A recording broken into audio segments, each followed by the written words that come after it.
नमस्कार, आप देख रहे हैं आजाद समाचार। हम अभी मगरौन में हैं। दमोह जिले का एक बहुत बड़ा गांव है और यहाँ पे हमारे साथ अभी हैं IRS अमरपाल सिंह जी और बहुत सारे बच्चे।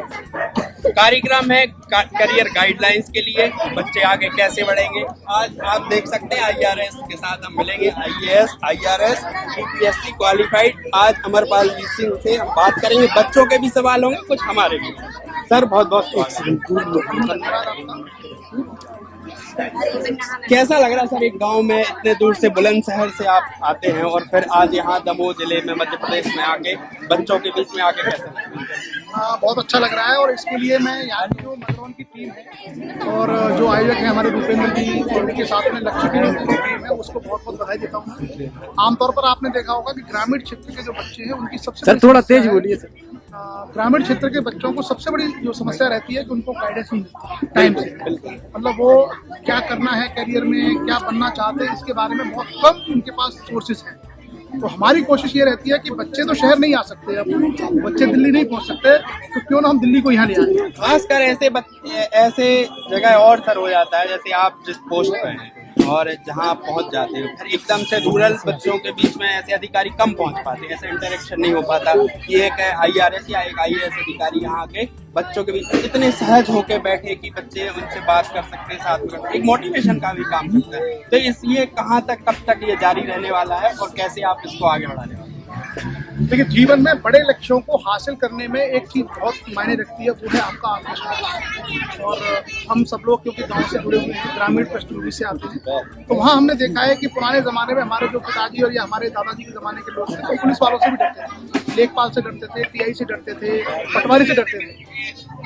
तो वहाँ कहीं ना कहीं एक जो आत्मविश्वास उनके अंदर नहीं था, व्यवस्था से बात करने का, प्रशासन से बात करने का। अगर भारत सेवा के वरिष्ठ पदों पर रहने वाले अधिकारी लोगों के बीच में अगर आते हैं तो उनका जो आत्मविश्वास है ये बहुत तेजी से मजबूत होता है। और मजबूत आत्मविश्वास के दम पर गाँव का किसान का बच्चा जिस लक्ष्य को हासिल करना चाहता है वो हासिल कर सकता है। एक जो डर रहता है कि पुलिस को देख के डर जाना, लेखपाल को देख के डर जाना, TI को देख के डर जाना, जब वो कमिश्नर और ऐसे पदों पर लोगों से रूबरू होता है, इंटरेक्ट करता है, तो उसको फिर ये आत्मविश्वास आ जाता है कि जब मैं इन लोगों से मिल सकता हूँ, बड़े कमिश्नर से मिल सकता हूँ, तो फिर ये छोटे मोटे लोग क्या है, तो बड़े आसानी से वो अपने लक्ष्य की ओर और अपना जो सपना है उसको पूरा करने में लगता है। और एक सहजता, मतलब एक लोगों में असहजता होती है, लेकिन एक अधिकारियों में भी एक होता है कि लोगों से एकदम इतनी पब्लिक इंटरेक्शन इतने बीच में होना। तो आप जो हमारी सिविल सर्वेंट हैं और जो पूरे अपर लेवल के अधिकारी एक क्लास में, तो उनको भी तो लोगों के बीच में उनकी पहुंच सरल नहीं होनी चाहिए कि आप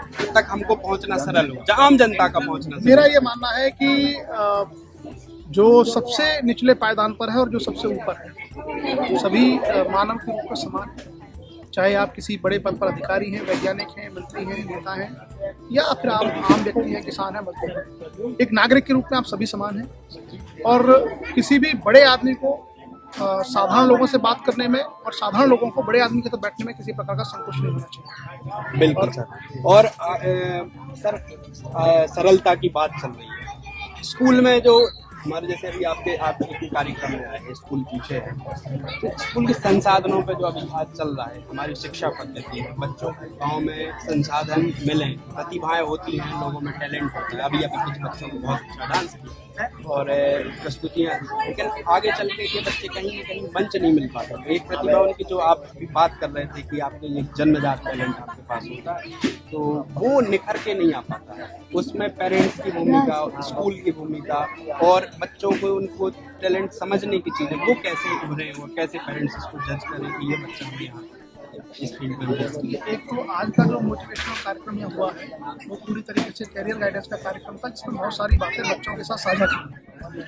दूसरा मेरा ये कहना है कि हम सरकार से या प्रशासन पर से सारी उम्मीदें रखते हैं। मेरा ये कहना है कि एक नागरिक के रूप में हमारे क्या कर्तव्य है, समाज की क्या ड्यूटी है। अगर समाज अपनी जिम्मेदारी को समझता है, अगर एक व्यक्ति अपनी जिम्मेदारी को समझता है, तो कई काम हम बहुत आसानी से कर सकते हैं। जैसे अभी मुझे ऐसा बताया गया कि इस गाँव में 75 साल में पहली बार कोई शिक्षा पर कार्यक्रम हुआ है। बिल्कुल।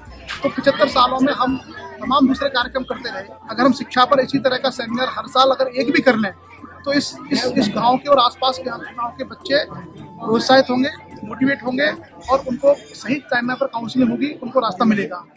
ये समाज की जिम्मेदारी बनती है कि हम अपनी छुपी हुई प्रतिभाओं के लिए मंच दें। जैसे आज आपने देखा कि इस पर कोई पॉलिटिकल लीडर नहीं था, कोई राजनीतिक पार्टी नहीं थी, केवल समाज के बुद्धिजीवी लोग थे और बच्चे थे। तो ये अगर हमने संस्कृति विकसित कर दी कि हम हर साल में, महीने में, 6 महीने में जब भी समय मिलेगा, बच्चों को खास करके जो शिक्षा के माध्यम से करियर बनाना चाहते हैं या दूसरे टैलेंट उनके अंदर है, जैसे आपने इनका जो नृत्य या डांस की जो परफॉर्मेंस देखी, अगर हम मंच प्रोवाइड करना शुरू कर दें तो रास्ते हमारे निकल के आएंगे। आपने देखा होगा कि देश में राष्ट्रपति से लेकर प्रधानमंत्री तक, बड़े बड़े वैज्ञानिक तक, बड़े बड़े जो कलाकार हैं, सबका जन्म कहीं के गाँव में होता है। आप आज भी आप देखेंगे तो अधिकांश लोग गाँव से हैं। तो गाँव से जब हम देश के प्रधानमंत्री तक पहुंच सकते हैं तो क्या ये हमारे गांव के बच्चे जो और जो माता नहीं पहुंच सकते?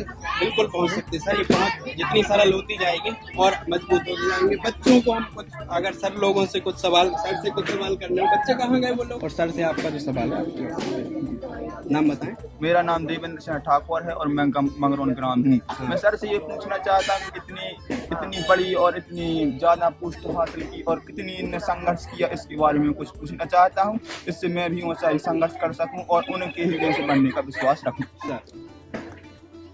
कोई भी बड़े लक्ष्य को हासिल करने के लिए हमें मेहनत करनी होती है। और जैसा आपने कहा कि आप मगरौन गांव से हैं, तो इसी तरीके से मेरा भी गांव है। मैं भी एक गांव में पैदा हुआ और उस गांव से निकलते मैं आज देश की सबसे बड़ी सेवा तक पहुंचा। आप मेहनत करिए और बड़े लक्ष्य को जितना जल्दी है वो तय कर लीजिए कि इस बड़े मुकाम तक मुझे पहुंचना है। उदाहरण के तौर पर अगर आपको आईएएस में ही आना है तो आप अभी से डिसाइड करिए कि मुझे आईएएस की तैयारी करनी है। उसके लिए जो आपको किताबें चाहिए, गाइडेंस चाहिए, वो हम आपको देंगे। हमारी जो लक्ष्य की टीम है वो आपको देगी। पर जैसा हमने कहा ना कि मेहनत के अलावा हमारे पास कोई रास्ता नहीं है। जितनी हम मेहनत कर सकते हैं, अगर हम मेहनत करते जाएं तो कोई भी चीज़ हमारे लिए नामुमकिन नहीं है। तो आप मेहनत करिए, बाकी हम आपका पूरा सहयोग करेंगे। और भी बच्चे कुछ हैं, बच्चियां हैं, छात्राएं हैं, वो भी लगातार आपसे मिलने की कोशिश कर रही हैं। यादव नाम है सर। अभी मेरी 10th क्लास है। मैं IAS की तैयारी करना चाहती हूँ। इसके लिए सर आगे चल मुझे कौन सा सब्जेक्ट ज़्यादा इम्पोर्टेंट रहेगा सर? बहुत बढ़िया। तो अभी आप 10th में अभी बहुत छोटे हैं। एक बच्ची और थी जो 11th में थी, जिसने ये सेम सवाल पूछा था। तो आप 10th के बोर्ड के एग्जाम से अभी इस पर फोकस करिए। 11th में जो आपके मैथमेटिक्स है, बायो है, क्या है आपके पास? अभी तो 10th नहीं, 11th में क्या लेने वाले हो आप? आर्ट। तो आप आर्ट लो और एक सब्जेक्ट अभी से अपना चूज कर लो। और एक सब्जेक्ट आप चूज कर लो जो सब्जेक्ट आपको फ्यूचर में पढ़ना है। जैसे हिस्ट्री हो सकता है, ज्योग्राफी हो सकता है। आर्ट के ही सब्जेक्ट होते हैं, history, geography, Hindi, political science. उसको आप अच्छे तरीके से पढ़ो और ग्रेजुएशन के फर्स्ट ईयर में आते ही आप तैयारी शुरू कर देना NCERT की बेसिक बुक्स के साथ, ठीक है? और न्यूज़ देखने की आदत अभी से डाल लो और अखबार पढ़ने की, क्योंकि UPSC के एग्जाम में, IAS के एग्जाम में करंट अफेयर्स का बहुत बड़ा रोल है। सर मेरे समझ से सर सभी लोगों को अखबार तो पढ़ना चाहिए और सारे विद्यार्थी हो जो पढ़ाई करना चाहते हैं और अपने आसपास जो भी जानना चाहते हैं और अवेयर रहना चाहते हैं, खासकर आज के करियर जो इतने ब्रॉड होता जा रहा है, चीज़ें ऑप्शन आते जा रहे हैं, उनके लिए आप पेपर जरूर पढ़िए, न्यूज़पेपर पढ़िए, न्यूज़ देखिए, करंट से जुड़े रहिए। और कोई सवाल जो करना चाहे आइए, आगे आइए। मेरा नाम आसिया। जोर से बोलिए। मेरा नाम आसिया बी। कक्षा 12th के बाद कहाँ पर जाना पड़ेगा UPSC की तैयारी करने? आप कौन सी क्लास में? 10th। तो अभी आप 10th में हैं, 12th कीजिए अपने इंटरेस्ट के सब्जेक्ट के साथ, जिस सब्जेक्ट में आपको इंटरेस्ट है। अभी UPSC की तैयारी के लिए आपके पास कोचिंग के भी बहुत सारे प्लेटफॉर्म्स हैं। आप इंदौर में तैयारी कर सकते हैं। अगर आपको इनिशियल तैयारी करनी है, दिल्ली में आप तैयारी कर सकते हैं। जहां आपके लिए सूटेबल हो, जहां आप आसानी से तैयारी कर सकते हैं, उन शहरों का आप चुनाव कर सकते हैं। हम आप, क्योंकि आप अभी 10th में हैं, तो इतनी मदद कर सकते हैं कि आप हमारे लक्ष्य की जो टीम है इससे जुड़ते रहेंगे। तो 12th के बाद आपको क्या प्रॉपरली चाहिए वो सारी चीजें हम आपको बताते हैं। 11th में पढ़ते हैं हम। ये अगर हम सब्जेक्ट बताएं। मैथ, अभी हम 12th के बाद हम यहीं पे रह के तैयारी कर सकते हैं? हमें कहीं बाहर जाना पड़ेगा, कोई सेंटर अलग से? ये जबरदस्त सवाल है सर। देखो, एक पहले तो ये समय था कि तैयारी करने के लिए ज्यादातर खास करके IAS वगैरह के लिए बच्चे दिल्ली जाते थे। उस समय कोचिंग्स भी दिल्ली में थी, छोटे शहरों में सुविधाएं नहीं थी। आज के समय में क्या है कि जो छोटे शहर हैं आपके, वहाँ पर भी कोचिंग सेंटर्स भी खुले हैं। प्लस इंटरनेट के आने से आपको क्या फायदा हुआ है कि मटेरियल आपको ऑनलाइन उपलब्ध है। आप किसी भी कोचिंग के नोट्स अपने घर पर भी पढ़ सकते हैं। आप मटेरियल यहाँ मंगा भी सकते हैं। ऑनलाइन आप क्लासेस भी अटेंड कर सकते हैं। तो अगर आपकी फैमिली सक्षम है आपको बाहर भेजने में, पढ़ाने में, तो मेरा सजेशन होगा कि उस समय कम से कम 1-2 साल आप तैयारी दिल्ली जैसे शहर में जरूर करें, क्योंकि वहाँ आपको कॉम्पिटिशन मिलेगा, उस लेवल के बच्चे मिलेंगे जो उस एग्जाम को देते हैं, उसकी तैयारी कर रहे हैं। और अगर वहाँ आपके लिए संभव नहीं हो तो आप सेल्फ स्टडी शुरू करिए, लेकिन कोशिश ये करिए कि आपके घर का या जिस शहर में आप रहते हैं माहौल ऐसा हो कि 10 से 12 घंटे बिना डिस्टर्बेंस के आप डेली पढ़ पाओ। बहुत सस्टेनेबल पढ़ाई और अनुशासन के साथ रिसोर्सेज आपके पास पर्याप्त मिल जाएंगे आपको पढ़ाई करने के लिए, तो आप पढ़ सकते हैं। सर मैं अभिषेक सुनवा, ये एक और छात्र आए सर हैं। मैं एग्रीकल्चर का स्टूडेंट हूँ, BSc AG कर रहा हूँ 5th सेम। मैं ये पूछना चाहता हूँ आगे जाके क्या कहाँ से कर रहे हैं जी? सागर SB सागर क्या पूछा सब? आप ये बताइए, आपने अपना लक्ष्य क्या बनाया है? आपने कुछ सोचा है लाइफ में? वही लक्ष्य तो मैं पूछ रहा हूँ, इस डिग्री कर रहा हूँ BSc AG, आगे जाके ये होती है तो क्या उसके आगे क्या करूँ?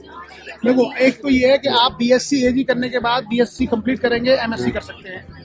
MSc करने के बाद आप रिसर्च कर सकते हैं एग्रीकल्चर के फील्ड में, एक तो ये है। दूसरा ये है कि आप एग्रीकल्चर में PSC के थ्रू अलग से वैकेंसी आती है, केवल जो एग्रीकल्चर वाले लोग होते हैं उनके लिए आप उसकी तैयारी कर सकते हैं। उसके लिए जैसे कृषि वैज्ञानिक, एग्रीकल्चर साइंटिस्ट, उसकी अलग से पोस्ट भारत सरकार में भी आती है और स्टेट गवर्नमेंट भी निकालती है, आप उसके लिए अप्लाई कर सकते हैं। आपकी इंग्लिश बहुत अच्छी नहीं है तो मेरा सुझाव है कि आप अगर स्टेट लेवल पर या नेशनल लेवल पर अच्छे कॉम्पिटिशन देना चाहते हैं तो थोड़ा इंग्लिश इंप्रूव करें। एक आखिरी सवाल सर मेरा है, अब आप लोग एक बहुत सवाल जो गांव के लोगों के आता है, ग्रामीण पृष्ठभूमि से होते, मध्यम वर्ग से, बहुत सारी स्कूल के बैकग्राउंड से, इंग्लिश को लेकर इंग्लिश एक लोगों को डराती है और उनको समझ में नहीं आता कि क्या करें। डरना चाहिए या कोशिश करनी चाहिए कि हर लैंग्वेज तो ये सीखते हैं? देखो, जिस चीज से आपका जीवन में पाला पड़ना है, मेरा कहना है कि उसके लिए तैयार होना। हमें लगता है कि इंग्लिश हमारी प्रगति में बाधक हो सकती है, इंग्लिश से हम अपना करियर बना सकते हैं, तो इंग्लिश हमको सीखनी चाहिए। और आज का जो समय है, कंटेम्प्रेरी जो इरा है, इसमें बिना इंग्लिश के आपका करियर प्रोग्रेशन से लेकर के तमाम चीजें ठीक से नहीं हो सकती हैं। और स्टूडेंट को एक चुनौती के रूप में ये मिलती है, खास करके जो ग्रामीण बच्चे हैं, जो रूरल बैकग्राउंड के बच्चे हैं, उनको एक बड़े चैलेंज के रूप में इंग्लिश मिलती है। तो मेरा आप सब लोगों से ये कहना है कि इंग्लिश को आप इम्प्रूव करिए एनी हाउ, जैसे भी संभव हो। और इंग्लिश आपको एक अलग कॉन्फिडेंस भी देती है। अब हम ग्लोबल वर्ल्ड में हैं, ये वो दौर नहीं है कि हम अपने गांव तक, अपने जिले तक सीमित हैं। आज आप सोशल मीडिया चलाते हैं, इंटरनेट चलाते हैं, तो एक समय में आप पूरी दुनिया से जुड़े हुए हैं। पूरी दुनिया को समझने के लिए एक ग्लोबल लैंग्वेज की रूप का आना बहुत जरूरी है। हम कॉन्फिडेंस के साथ प्रशासन से, सरकारी मंत्रालय में, सरकारी ऑफिस में जाकर के अपने काम के लिए अगर ठीक से बात कर पाए तो उसके लिए इस भाषा की आवश्यकता होती है।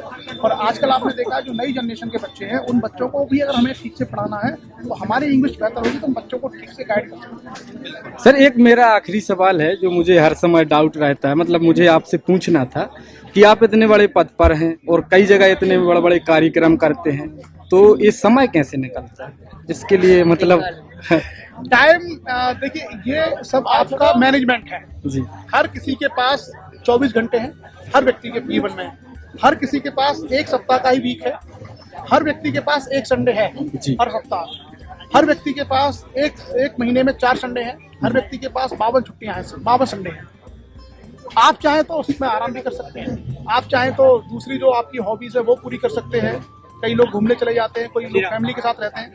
तो मेरा मानना है कि समय तो सबके पास है। अब उस समय को हम गरीब लोगों के साथ, सामान्य लोगों के साथ, जो बच्चे जिनको बिल्कुल शिक्षा नहीं मिलती है, जो क्वालिटी एजुकेशन से वंचित हैं, जिनको कोई गाइड नहीं करता है, इसको हम अगर हॉबी बना लें तो मुझे लगता है समय प्रबंधन कोई बड़ी समस्या नहीं है। हम उन बच्चों के साथ भी हर सप्ताह समय निकाल सकते हैं और हर व्यक्ति ये कर सकता है। देखिए, कोई भी व्यक्ति 7 घंटे से 8 घंटे से ज्यादा सोता नहीं है। अगर ऑफिस में काम करता है तो 8 घंटे 10 घंटे ऑफिस में काम करता है, तो कुल मिलाकर के 17 घंटे आप काम करते हैं। 7 घंटे आपके पास फिर भी डेली है, तो आप अगर ये 7 घंटे डेली जोड़ेंगे तो महीने भर में आप देखिए आपके पास 200 से ज्यादा घंटे हैं। और ये कार्यक्रम हमने कितना किया है? केवल 4 घंटे। और बढ़िया है, ऐसे अधिकारी मिलते रहेंगे तो समय भी मिलता रहेगा। और हम आशा करते हैं आप वेबिनार की तरह से भी जुड़ें और एक कभी हम कोशिश करेंगे, लोगों से भी बात करेंगे कि इन स्कूलों में डिजिटल बोर्ड आए, इंटरनेट आए, आप जैसे, ताकि अधिकारी फिजिकल तौर पे आप जितनी सक्षम है वहाँ आप फिजिकल तौर पे जाएं। और बाकी फिर अब अच्छा, हाँ पूछो। बिल्कुल बिल्कुल। मेरा नाम प्रदीप सिंह लोधी है, मैं मगरौन ग्राम का हूँ। मैं 9th क्लास में पढ़ता हूँ। मेरा लगाव इलेक्ट्रॉनिक्स से है। बहुत बढ़िया, जबरदस्त। तो मैं 10th के बाद कौन सा सब्जेक्ट? हाँ देखो छोटा बच्चा है, अभी आप कौन सी क्लास में बेटा? 9th में है। इसका जो इंटरेस्ट है वो इलेक्ट्रॉनिक्स इलेक्ट्रिकल्स में है। इसका मतलब है कि ये आगे चल के इंजीनियर बनना चाहता है। मुझे पता आगे ITI करके कुछ। बेटा ITI मत करो, हम तुमको ITI से बड़ी चीज बताएंगे। तुम मैथ पढ़ो अच्छा, फिजिक्स पढ़ो, केमिस्ट्री पढ़ो अच्छे तरीके से। क्या पढ़ना है? मैथ, फिजिक्स, केमिस्ट्री, ये पढ़ो और इंजीनियरिंग की तैयारी करो 10th के बाद। 11 12th के बाद आप इंजीनियरिंग का एग्जाम दो। तो आप ये मत सोचो कि हम ITI में जाएंगे, आप ये सोचो कि मैं IIT करूंगा, बीटेक करूंगा।